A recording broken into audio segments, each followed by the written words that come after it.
Bingo Blitz rules. If your bingo has ads in it, That's not a bingo. if it doesn't have the coolest tournaments, mini games, and the most breathtaking design, Nope, not a bingo. if your bingo moment makes you feel so excited that you just want to burst in joy and scream out loud, bingo! Sorry, so you're playing... Bingo Blitz? Now that's a bingo. Go for a world of excitement with Bingo Blitz, the #1 free bingo game. Download Bingo Blitz and play for free. Now that's a bingo. This episode is brought to you by Shopify. Forget the frustration of picking commerce platforms when you switch your business to Shopify, the global commerce platform that supercharges your selling wherever you sell. With Shopify, you'll harness the same intuitive features, trusted apps, and powerful analytics used by the world's leading brands. Sign up today for your $1 per month trial period at shopify.com/tech, all lowercase. That's shopify.com/tech.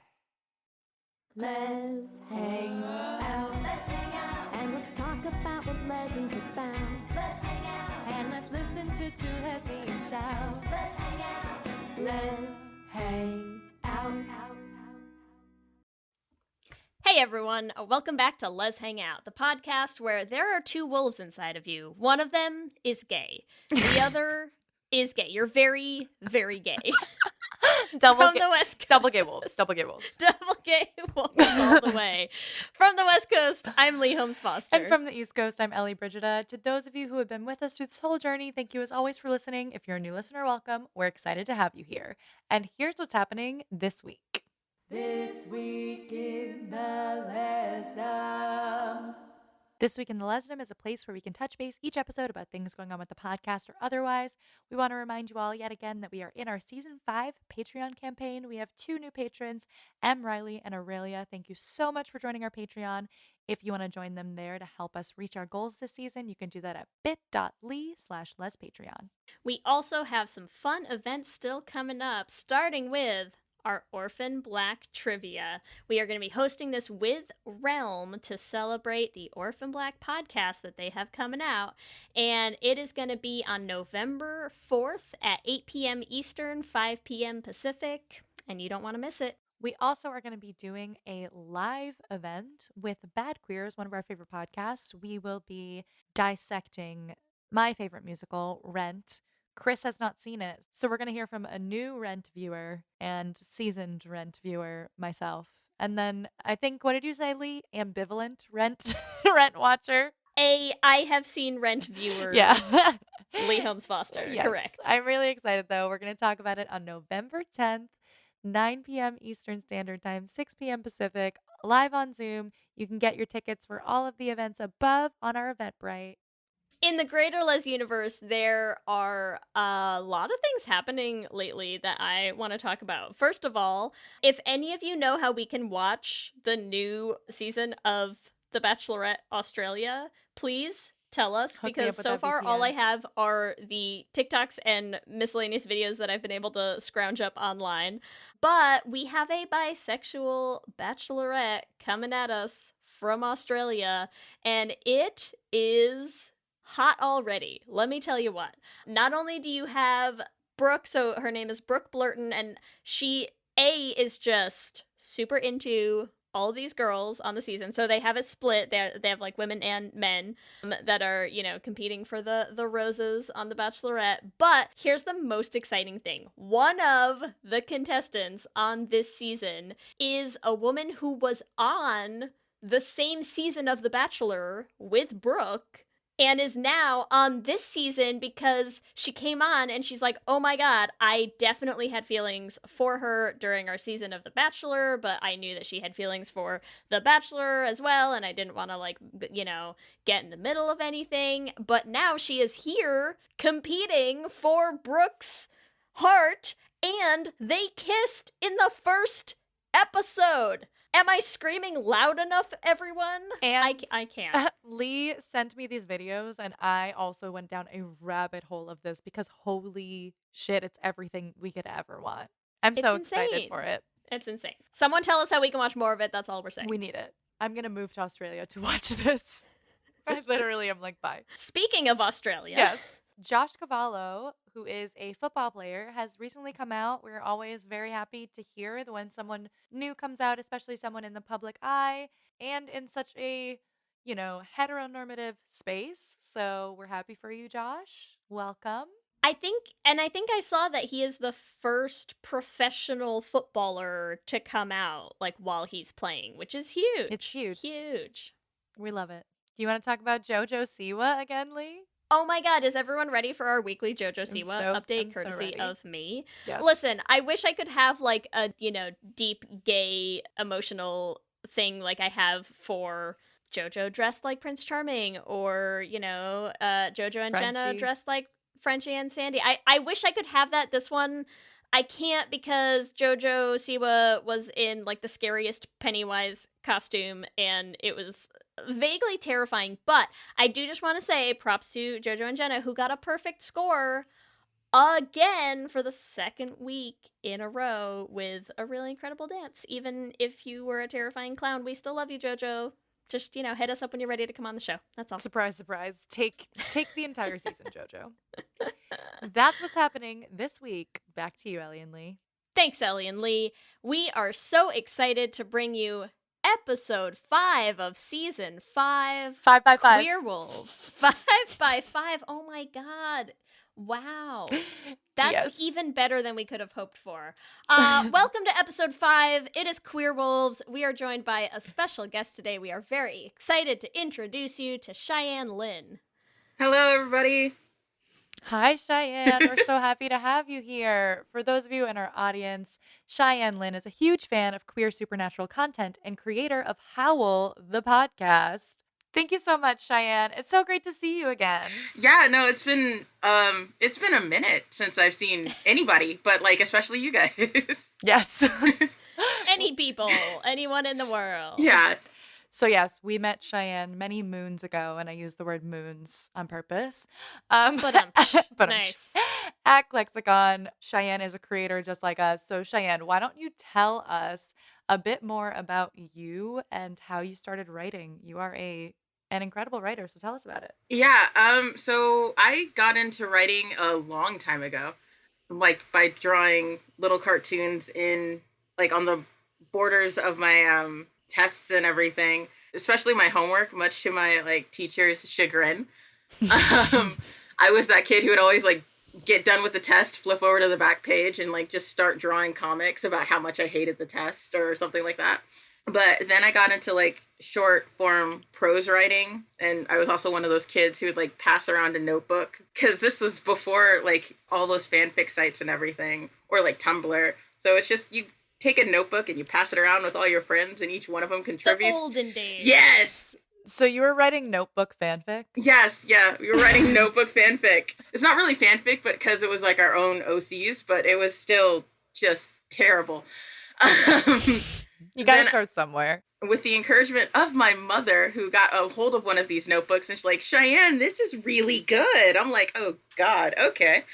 What can I ask you what your mother read? Like, what was the story that she was like, this is it? The one that really kicked off everything. This is before I got into D&D, but it was these fighters. They were 2 sisters. They traveled back in time, and they had this guy companion with them. They fought monsters. They were just a raiding party of 3 people who fought monsters and then came to the future, aka our modern times, and was trying to find a way back. That was the original story. And I'm like, Publish it. We want it. No. I went back and found it a few years later, a few years ago, actually, before I made my big move to Canada. And I was like, geez, this is terrible. Oh my gosh. They all had bird names for some reason. I was like, why? But yeah, then I got into trying to write. Well, my friend and I got together and I was like, you know what, we should write it. What would you do if your girlfriend was a werewolf? And I was like, well, let me think about it. It was 3 a.m. We were sitting on the hood of my car in her driveway, and all we had for paper was like a Chinese takeout menu. And I was like, yeah, let me just scratch this out real quick. And that eventually became like Howl. And I was like, all right, this is the one that's stuck. I love that so much. So it was it a full moon when you were writing? Actually, on yeah. this Chinese Oh my God. takeout. Actually, yes. Yes. All like conveniently, all of my major milestones in like my writing career or just any kind of like major leap forward have been on either a full moon or a new moon, and I was like, what is this? Wow. So, are you a werewolf, or like you're not allowed to tell us? I mean, a literary werewolf. sure, yeah, we'll go with literary. I mean, yes. Okay. Yeah, I'm All your best side comes out on the Yes. full and new moon. that's when I get most of my work done. I'm noticing it's like those 3 days. I was like, oh, it's fine. And how does Hal progress from the Chinese food menu on the full moon on the hood of your car to now? Because when people hear this episode, Hal is out. The podcast Yes. is there. You can check out the first few episodes. So how does it go from what's the journey from A to B there? Yeah, no, that it's kind of crazy because it was started off to be like a trilogy of films, right? Because like everybody, when they start out, they want to make movies, right? And writing movies, I found out, is ridiculously hard. Like, I got 90 pages in, and I'm like, am I not done yet? It can't... Please? And so I tapped out. But then I found Carmilla online, and I was like, oh, these are only 5-minute episodes. I could do that. Turns out I can't. Yeah. Turns out I can't. 5-minute episodes, like, kudos to those guys, because that's, like, hard, too. I was like, I'm supposed to fit an entire story in 5 minutes? No. You went from one extreme to the other. That's my life. Yeah. But then it, like, I was like, okay, but if I can't do 5 minutes, then how about 10 minutes? Or, like, yeah, I can make it 10, 15 minutes tops. And it was a web series for the longest time. Like, I moved to Toronto to go to film school to produce this web series because that's it. This was going to be my mark on the world. It was going to be the next Carmilla just for useless lesbian werewolves. And Sold. yes. We're in, honestly. Yeah, yeah. no, it's just I couldn't find a production company to be like that. So, and I'm not Canadian yet, working on it, but not yet. And so, like, I couldn't find the funds for it. So I was like, all right, well, and then quarantine happened, or like the pandemic happened, and I'm like, oh, cool. So no one's shooting anything anymore. Got it. Yeah. So, like, what am I going to do with all these stories?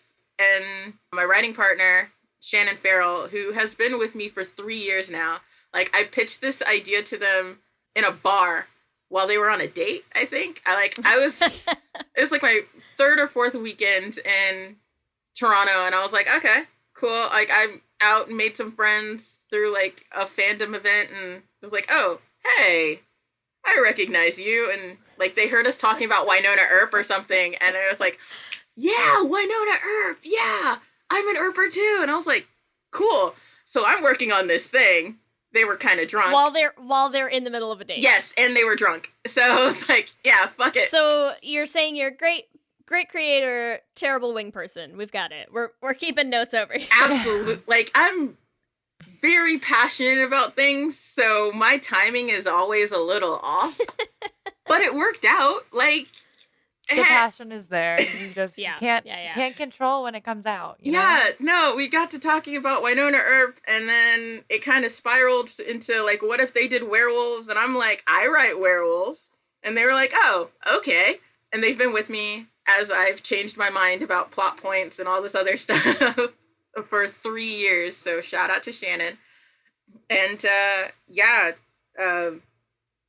I was like, hey, if we can't do anything, well, if we can't shoot a web series, why not turn it into a podcast? And they're like, okay. So we had to figure out how to do that. And having no idea how to do a podcast at all. So I just started listening to a bunch of podcasts because, like, before I didn't listen to a lot. Like, I listened to Let's Hang Out because you guys are hilarious. Stop. No, you, like, the whole should have been. That was convincing, Ellie. I Yeah. bought it. Yeah, I yeah, yeah. totally bought it. Please, no. Audience. I'm literally using a fake fishing rod. Right now. Fishing for compliments. No, between your Should Have Been Gay series and your, like, Les Central series, like, and all of the guests that you have on, you guys are amazing. That type of podcast wouldn't fit my idea. So, like, I had to find script. Yeah, we're not a fiction episodic, Exactly. stories. That's fine. Yeah, no. We get And then, surprise, surprise, we did make a fiction episodic series.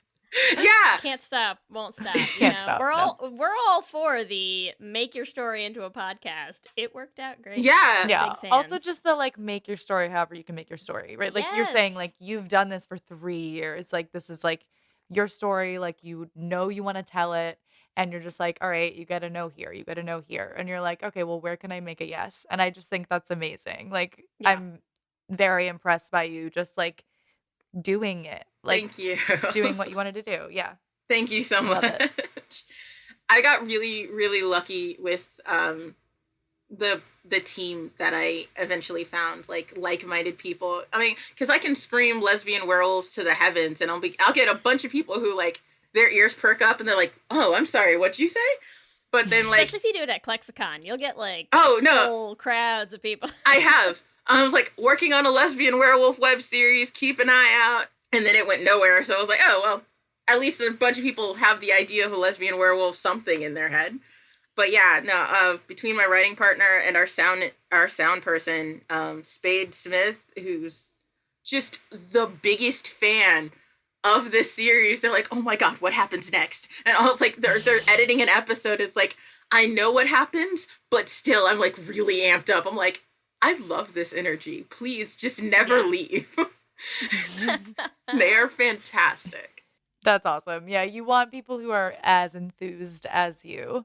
So, can we get a quick, I know we've like talked a bunch about lesbian werewolves, but give me just like a quick synopsis. Like, what is Howl about? Give like the quick synopsis. The very quick synopsis is the story of Kinney Monroe, who is just a literature major at this weird university, who's looking for her roommate. Her roommate goes missing, and she kind of falls down a lesbian werewolf rabbit hole and ends up being the savior of the world between this like epic battle between hunters and werewolves. She's the key. Nice. Incredible. We're here for it. So, it sounds like similar to other things we've heard before, Yeah. right? But like, because, which is why we're here to talk about this, like, I feel like queer people love supernatural shit. Like, give us all the, like you were saying, like, the Winona Earps of the world. Like, give us the Carmillas. Give us the Buffys. Like, we love it. Like, we love vampires. We love werewolves. And yet, there really aren't lesbian werewolves anywhere else, right? If they are, they're very indie, but there's like no mainstream like property or that is just like, yeah, we're lesbian werewolves. Lesbian vampires all over the place. Yeah, like, there's a new vampires everywhere. Yeah, vampires everywhere. There's a new one I think with on Netflix coming out, like Night Tooth or something, with Megan Fox and Sydney Sweeney, and I was like, okay, We are here for the queer vampires. yes, I have But- no problems with vampires. It's just like I'm not a vampire person. You're a werewolf person. That's Yeah. okay. So why do you think that we as a community are so drawn to these like supernatural queer depictions? Between like with vampires and werewolves, not werewolves, witches, especially like going back to Buffy, they're already queer coded.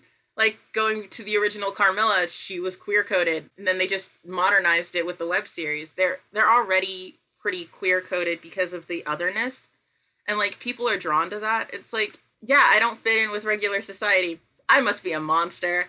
It's like, oh, But Wow, that cool is such monster. a perfect, succinct like explanation that I have never heard before, and I love it so much. with those original properties, like the really, really old Carmilla story, it's people lamenting the fact that they're monsters. In the modern age, is still sticking with this Carmilla example because I can't think of another one right now. They celebrate otherness. It's not just, oh, hey, I'm a weirdo. I guess I should just, I'm a monster. People hate me. Roar. No, it's like, I'm a monster. Hear me roar. Like, I'm absolutely down for this superpower that I have. Stop being jealous and just love me. Is why I'm drawn to him, and why I think other people are like, yeah, what if I could live for 300 years? Why not? I'm a vampire. Why not? There's something in that, you know how we talk all the time about how like villains, like especially like Disney villains, they're like queer coded. I feel like there are so many ways in which like these creatures of the night, like they also get queer coded, and like they get queer coded in very distinct ways, I feel like, you know, because I think to me like vampires, like okay, you get your super lesbian vampires, and I feel like part of that is because even going back, like there's when you make a female character, person, whatever, a vampire, there's still this tendency to like want the victims to be women as well, you know? It's like no one wants to watch a dude get taken down by a female vampire, so it's always women, and then you're like, well, that's kind of hot. I don't know. Like, they're just like these free, sensual, like out of the realm of like proper society, like Yeah. okay, with a on a woman's neck. Oh, okay. I guess if you have to, you know. But then I feel like when you look at werewolves, it's very different to me, because I think what ends up happening for why I always feel like werewolves are queer coded is you get like wolves just as things, even though like obviously female wolves exist, but like wolves are always kind of presented as this like strong, masculine, they're hunters, they're lone wolves, they're like dudes have them on that t-shirt with the moon in the background, and like it's such a this is a man's animal, it's a wolf, bah, hoo! And that's like you get that energy, and then if you're gonna make like a girl into a werewolf, that's kind of what you're doing, is you're being like, and then you like imbue her with like all of this powerful masculine energy, and I'm like, yeah. Okay, sure. Butch queer person. Sign me up. Just a werewolf. Just a butch wolf out there on her own? Yeah, sure, why not? They're just queer coding them. It's not my fault. Like, I blame society, you know? Listen. Well, like watching Teen Wolf and stuff where they have like two werewolf, like most of them are just werewolf dudes, and I'm like, you watch that show, I'm like, that's really gay. I mean, it's a really gay show. So werewolves tend to be queer coded for men to be like, yeah, we're tough and manly and love on each other, and we can do it because roar. Yeah, like we can wrestle each other, but like as our wolf selves, like, yeah, you know. Absolutely. Yeah. And then like I find that lesbians get vampires and stuff because, I mean, like, as you said, it's hot watching girls just, like, nom on each other's necks, I guess. We apologize for none of this. Listen. Well, I wonder, too, I'm like, I know we're all talking about how hot it is, but...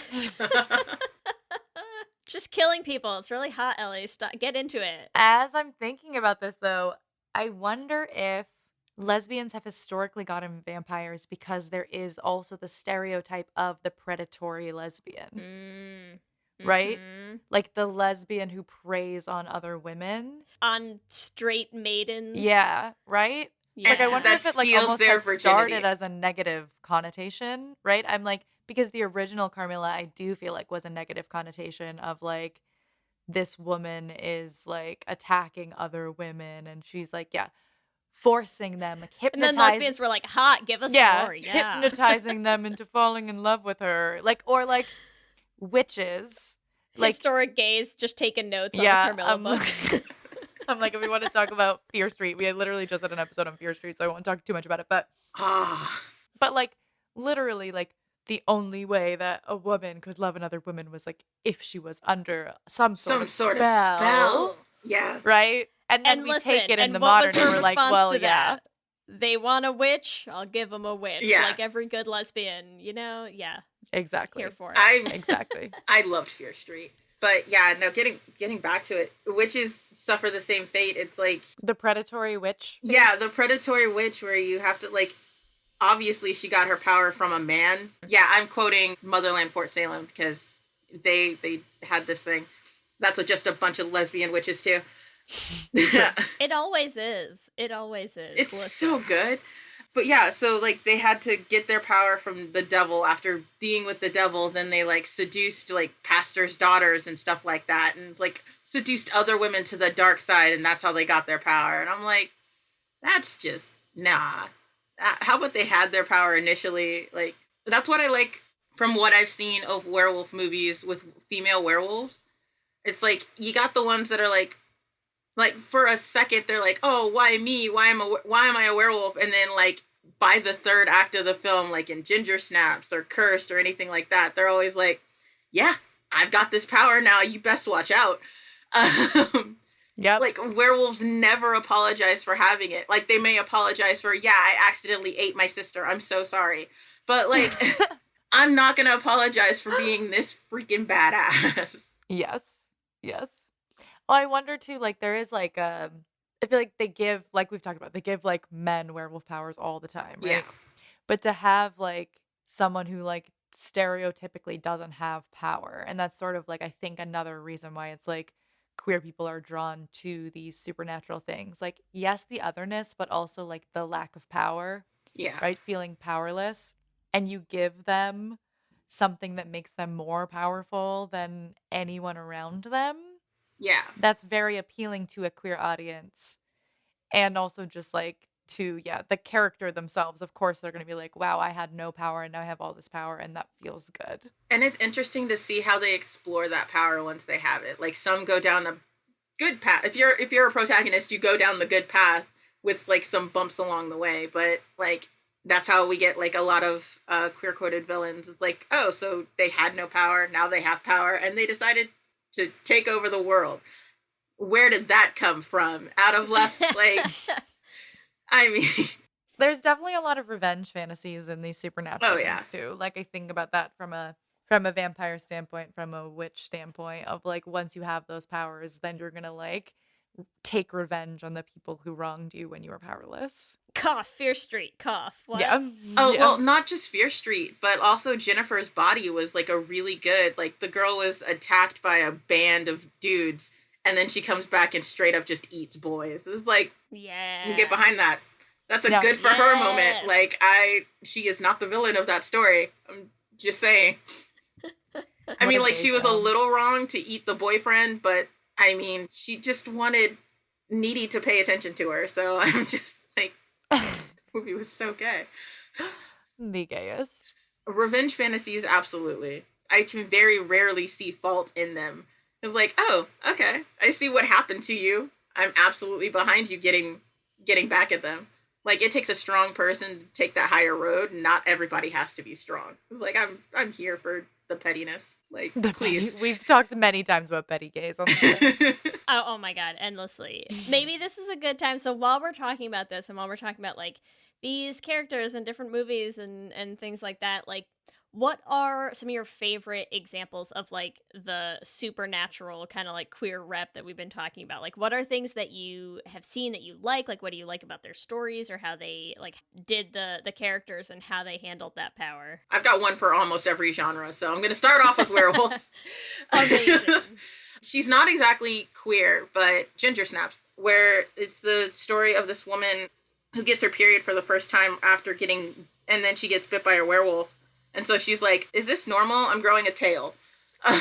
So she thinks her period is the reason she has a tail? It's an allegory. It's like a metaphor or allegory. I can't remember the correct English term, of a girl becoming a woman, but she becomes a werewolf at the end of it. And the only time I ever slight her is when she tries to eat her sister.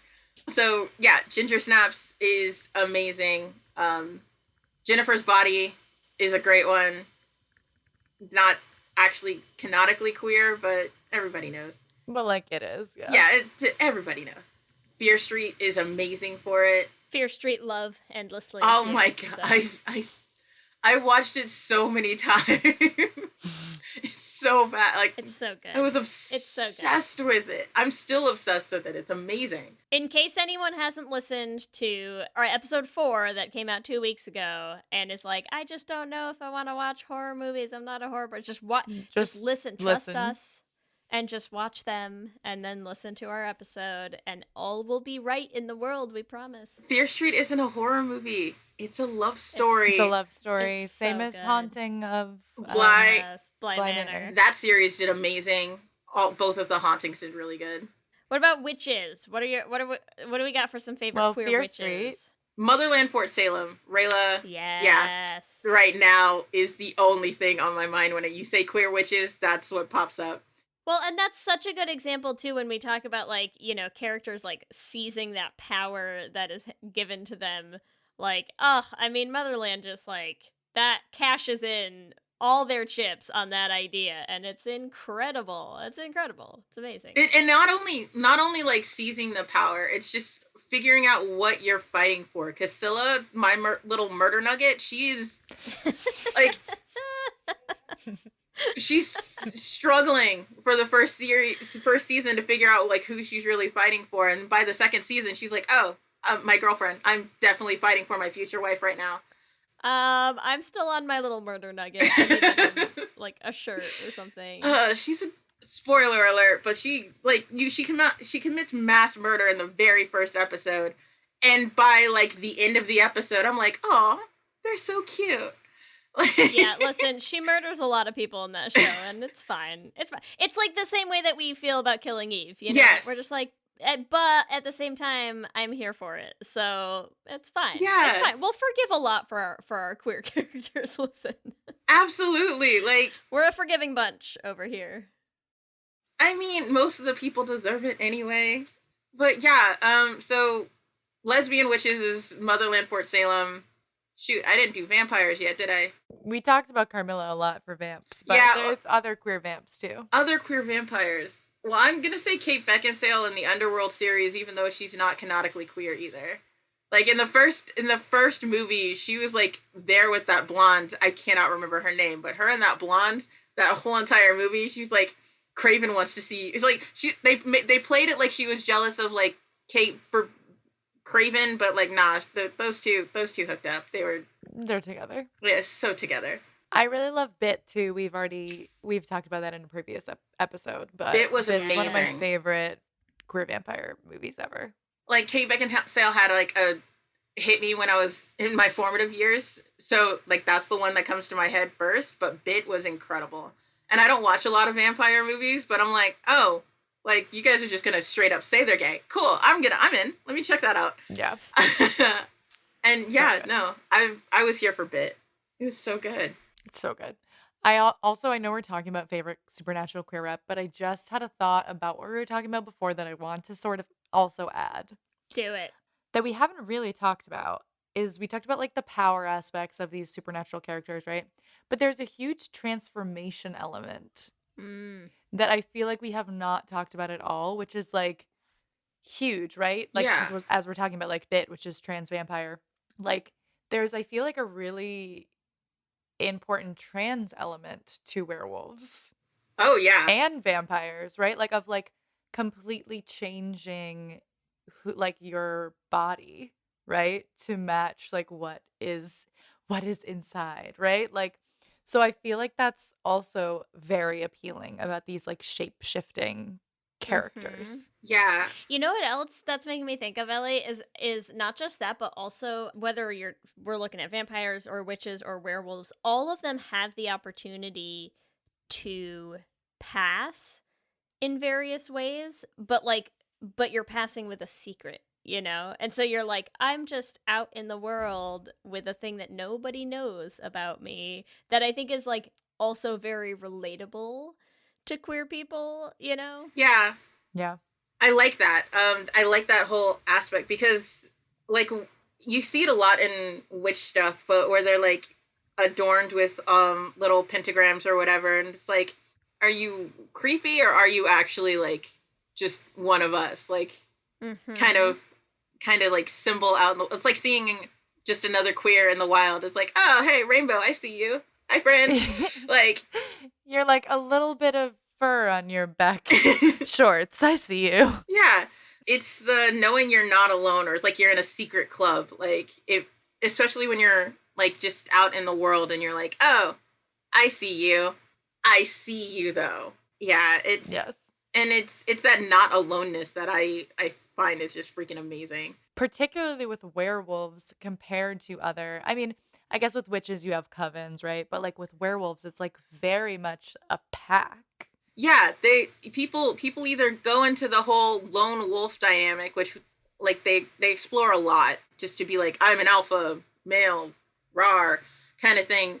But then my favorite werewolf shows or movies or whatever explore like the family dynamic of it, like of just because wolves are very, very social creatures, and like any opportunity you can explore like they would ride or die for their pack is just amazing to me. Like Blood and Chocolate, the book, not the movie, is amazing like that. Well, the movie's okay with it. The movie's terrible for other reasons.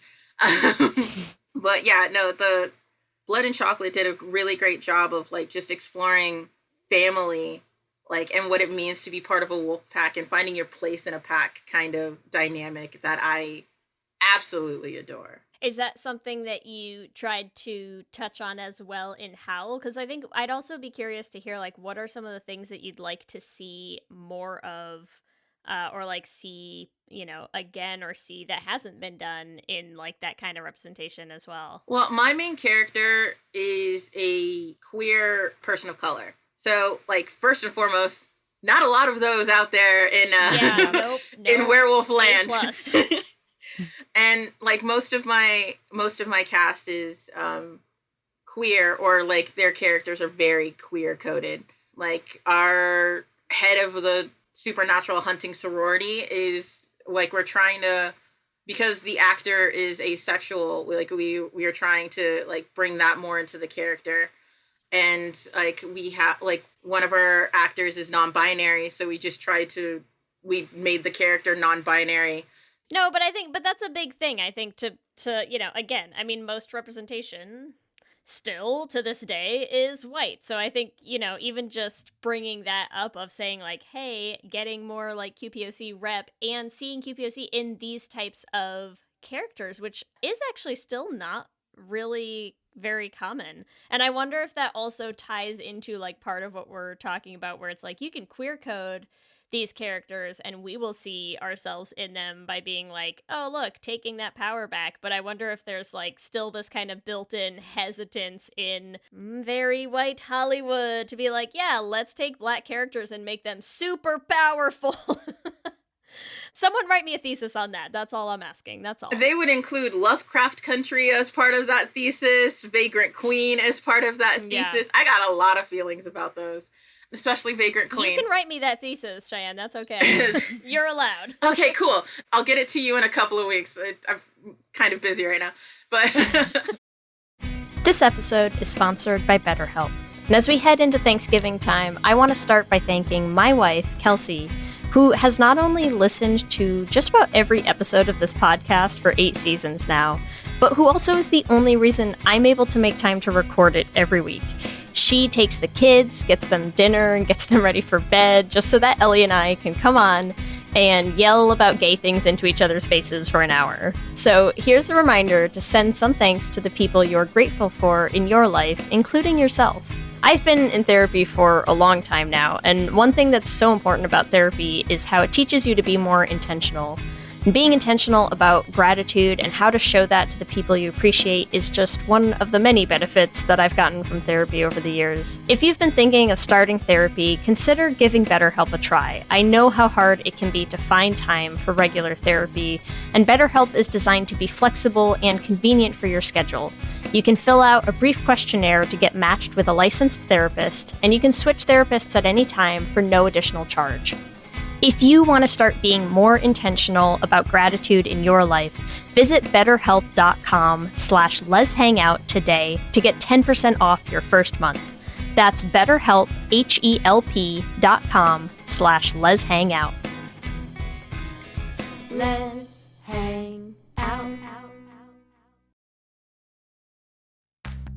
You chose to hit play on this podcast today. Smart choice. Progressive loves to help people make smart choices. That's why they offer a tool called Auto Quote Explorer that allows you to compare your Progressive car insurance quote with rates from other companies. So you save time on the research and can enjoy savings when you choose the best rate for you. Give it a try after this episode at progressive.com. Progressive Casualty Insurance Company and Affiliates. Not available in all states or situations. Prices vary based on how you buy.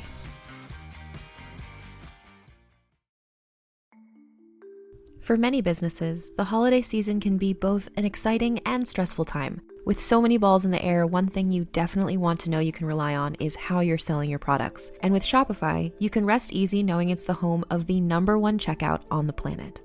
Nobody does selling better than Shopify. And when it comes to successful brands like Aloe, Allbirds, or Skims, an often overlooked secret is all the things that go on behind the scenes that make selling and, for shoppers, buying simple.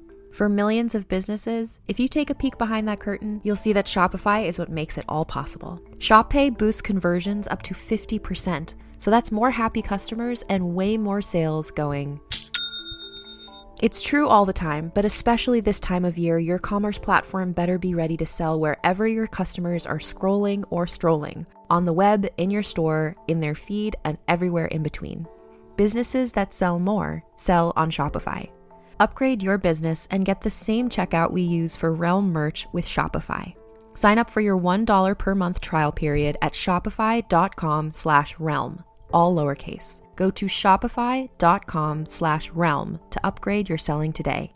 Shopify.com/realm.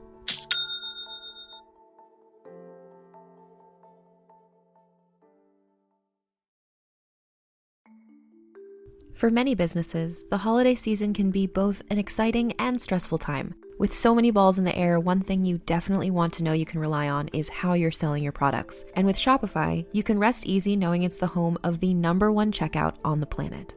Nobody does selling better than Shopify. And when it comes to successful brands like Aloe, Allbirds, or Skims, an often overlooked secret is all the things that go on behind the scenes that make selling and, for shoppers, buying simple.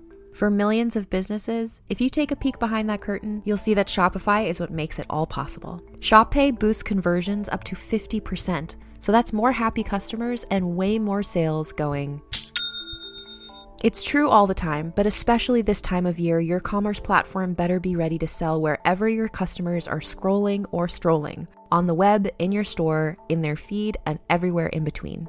Businesses that sell more sell on Shopify. Upgrade your business and get the same checkout we use for Realm merch with Shopify. Sign up for your $1 per month trial period at shopify.com/realm, all lowercase. Go to shopify.com/realm to upgrade your selling today. Shopify.com/realm.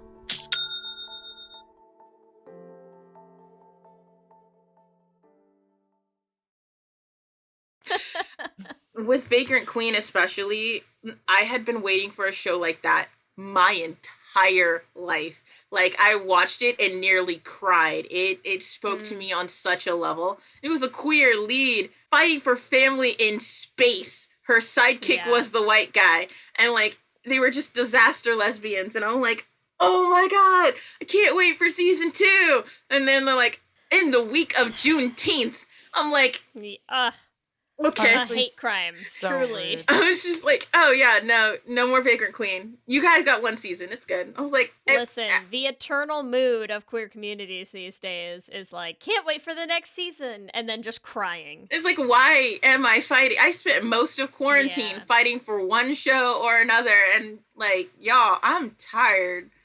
Like, just, and what, like, Emily in Paris? No, like, shade to that show at all. But also shade to that show. Also shade to that show. Yeah, okay, so shade to that show, but also they got their second season. The Witcher's got 3 seasons confirmed, and their second season isn't even out yet. Sex Education, love that show. It's got a season 4. I'm like, why am I fighting for lesbian representation, y'all? Is tired. We are all very tired. You are correct. Oh. I want to go back to one thing that you said about representation, having your character be QPOC, and also like werewolves in general being tied to indigenous peoples. Like, have you done a lot of research about that? Can you tell us more about that? Yeah, okay, so my lead werewolf is Wolf Princess. She's indigenous. We casted an indigenous actor for it.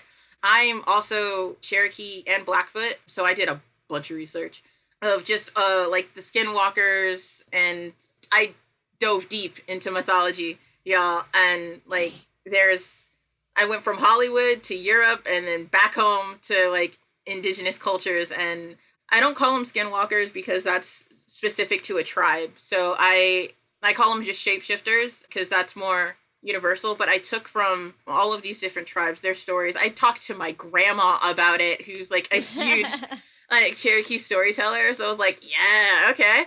Amazing. And Cherokees don't have that many wolf legends, but like if you go down south, and when I say down south, I mean like South America, they have like a few like Root Guru is like a Loop Guru, which is like you're born a werewolf, but in Creole. So it's like you got Creole, like a Creole flavoring on it. There's the Wendigo. I already mentioned Skinwalkers, which is more of like a shamanistic approach to it. And I'm like, all of these, I was like, I can't pick one, so I'm going to take all of them and I'm going to put them in my world. When I was coming up with the rules for this world, I was like, you know what? I can amalgamate. Hollywood's got their stories, like where you can get bit and it's a virus and it changes you, or you sacrifice your soul and you become a huge monster, or you're born a werewolf, or like the shamanistic approach. I was like, you know what? Yeah, we're going to have 4 different types of werewolves in this world. Why not? I don't care. I love it. Yeah, I was just curious about that because it's like obviously very ingrained in that, and it's very important to talk about. My werewolf princess, especially, she's a cocky little shit. I fucking love her. I love writing her.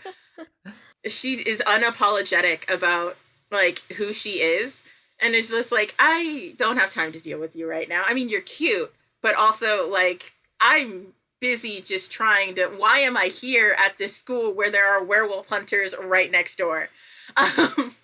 And it's just fun to play with that dynamic where like my main character is this mousy little person who's just over eager about everything. She just desperately wants to make friends.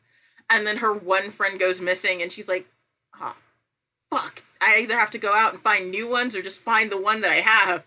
And she chooses So, like, she just goes out there and she's like, all right, cool. I guess I'll have to interact with all of these people with my very popular friend who, like, know my very popular friend because I, like, this is the only way I can find them.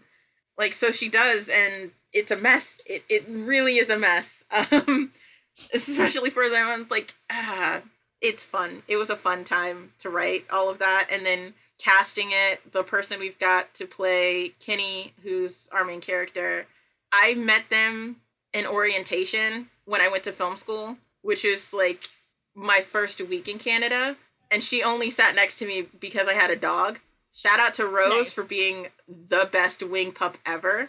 Nice. But yeah, so she sat next to me and was like, yeah, whenever you're doing this, let me know. Because I pitched Hal to her. I pitched it to everyone I met. I'm realizing. I really appreciate the you gumption. gotta live the hustle life. You, come on. You gotta pitch to everyone you ever meet. I understand that life. She was interested and intrigued, and so like I wanted to bring her on. And then when she read for Kenny, it was just it was perfect, and she has been Kenny ever since. And I was like, all right, you're the right amount of awkward dork. I absolutely love you. Incredible. Well, look, I know by the time people are listening to this, we will already have gotten to check out Howl. Yeah. I'm going to say as of us like recording this, I can't wait. Can't wait to hear it. Super excited. Me too. Is there anything else you want to say about supernatural queer stuff? I feel like we covered a lot of bullet points. We love them a lot. If you love supernatural queer stuff, doesn't matter the content, please just like, share, get the word out, because as queer people, we are used to fighting. Try and nip that in the bud on the first go. Like, just get all of it out there so the creators don't have to be like, oh, so second season, maybe?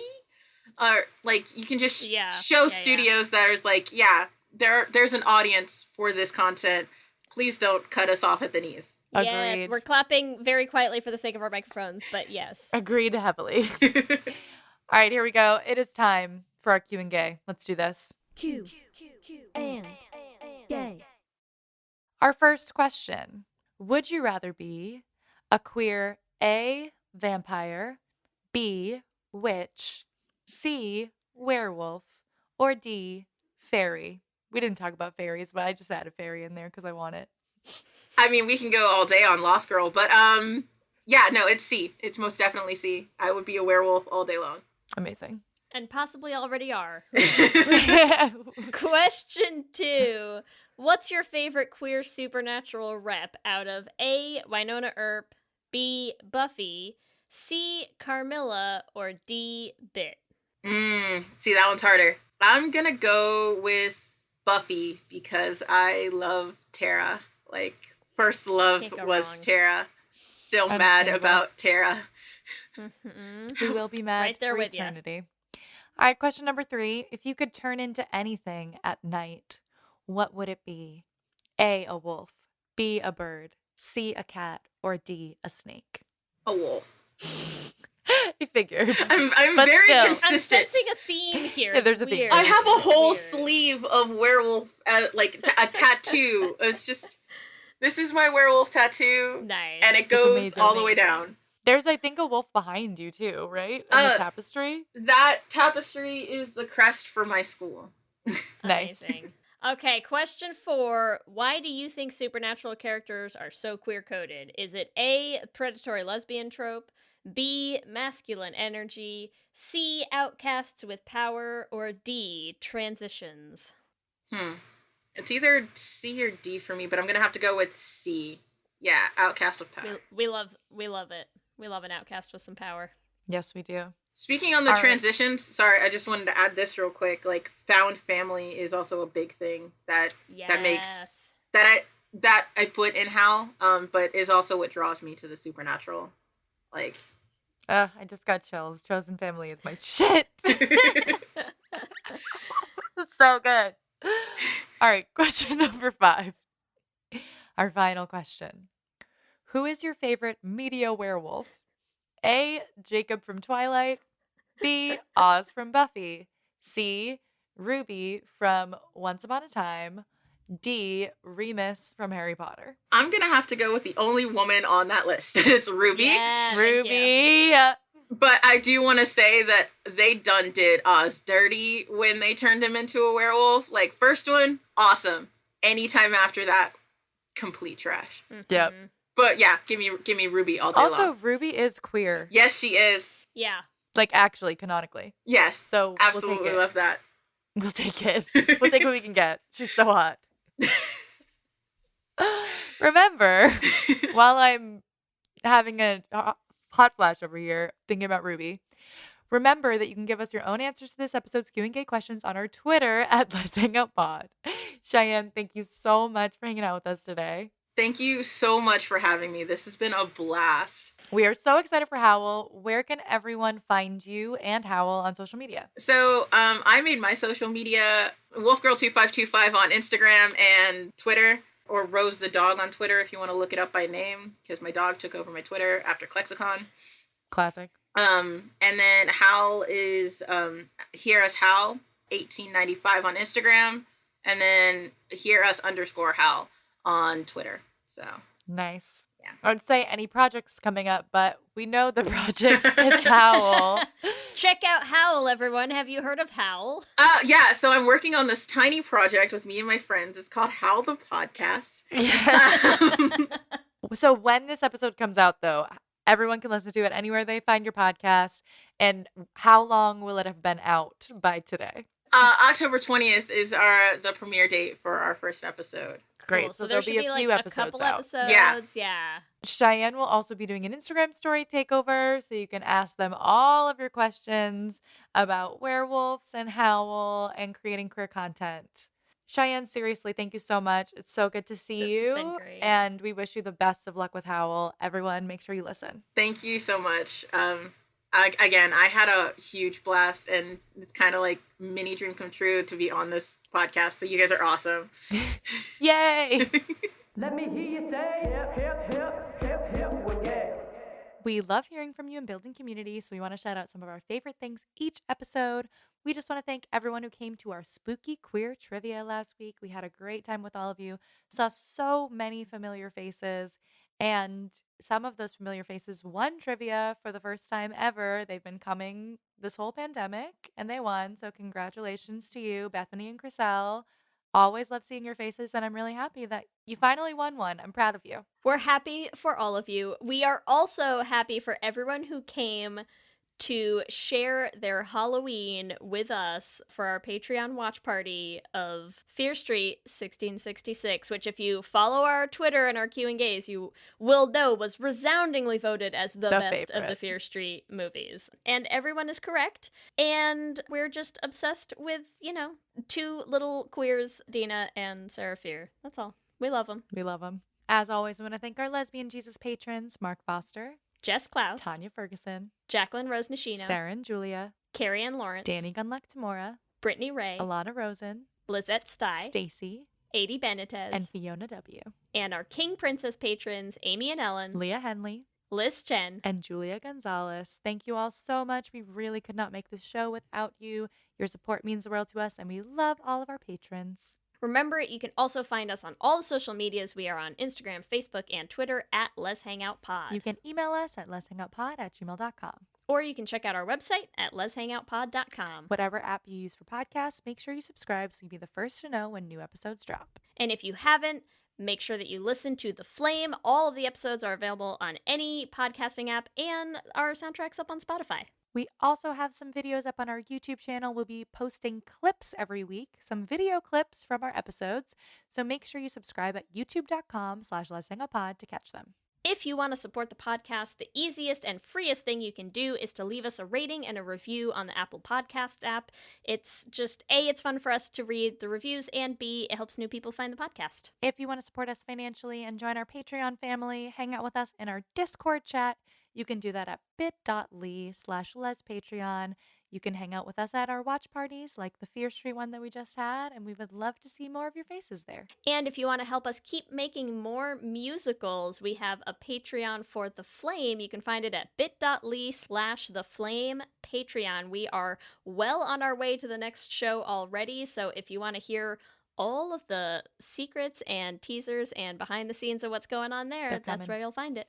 If you want to get some Let's Hang Out merch, it's the perfect time to get a mug at bit.ly/lesshop. If you want to follow us individually, you can find me on Instagram, Twitter, and TikTok at LSH Foster. And you can find me on Instagram, Twitter, and TikTok at Ellie Brigida. With that, I'm Ellie. And I'm Lee. And let's hang out again soon. Let's hang out. Hi, I'm Laura Cathcart Robbins, and I am the host and creator of the podcast Only One in the Room. Every week, my co-host Scott Slaughter and I invite you to join us and lose yourself in someone's incredible Only One story. We talk to real people dealing with issues like infertility, the death of a loved one, human trafficking, and women who, fake it.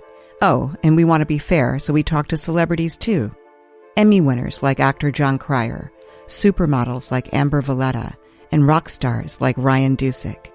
Everyone is invited to share their Only One story with our listeners. With 21 seasons and counting, we guarantee you that Only One in the Room has a story that you'll connect with. This podcast is for anyone who has ever felt alone in a room full of people, which is to say that this podcast is for everyone. Download Only One in the Room on Apple or Spotify today.